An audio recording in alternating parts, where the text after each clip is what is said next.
আসসালামু আলাইকুম বন্ধুরা। আসসালামু আলাইকুম বন্ধুরা।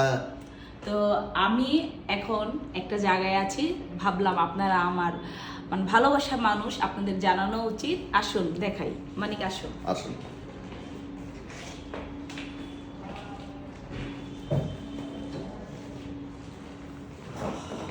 তো গাইস, আমি হাসপাতালে আজকে ভর্তি হয়েছি। তো ভয়ের কিছু নাই, ভয় পাবেন না। আমি ভয় পাচ্ছি না, কারণ আমি সব সময় হাসি খুশি থাকি, হাসি খুশি থাকতে ভালোবাসি, আর সবসময় আলহামদুলিল্লাহ আলহামদুলিল্লাহ বলি। তো গাইস, আপনাদের জানানো উচিত, কারণ অনেক অনেক আপনারা আমাকে ভালোবাসেন, অনেকেই আছে অনেক ভালোবাসা দেন আমাকে। তো আপনারা আমার জন্য অবশ্যই দোয়া করবেন। আজকে রাত 8:30টার সময় আমার একটা অপারেশন আছে।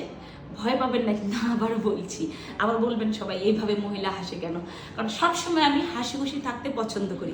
হাসো না কেন তুমি, তুমি এত টেনশনে কেন? টেনশন না, আমার জামাই খুব টেনশনে আছে, আমার পাশে আমার মেয়ে ক্যামেরা ধরে আছে, তারা খুব টেনশনে আছে। গাইস, সবাই আমার জন্য দোয়া করবেন। সবাই দোয়া করবেন। আমার একটা অপারেশন, তো আমি হাসপাতালে অ্যাডমিট হয়েছি।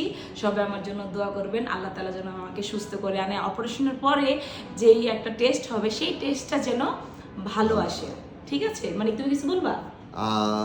আপনারা তো সবাই আমাদের শুভাকাঙ্ক্ষী, আপনারা আমাদের জন্য সব সময় দোয়া করেন, আমরাও আপনাদের জন্য দোয়া করি। দোয়া করবেন আমার স্ত্রী যেন সুস্থ হয়ে অপারেশন সাকসেস হয়ে যেন আসতে পারে, এই দোয়াই করি আপনাদের সবার কাছে। যাই হোক, সবাই ভালো থাকবেন, সুস্থ থাকবেন, মোনাজাতে ইয়াদ রাখবেন। আল্লাহ হাফিজ।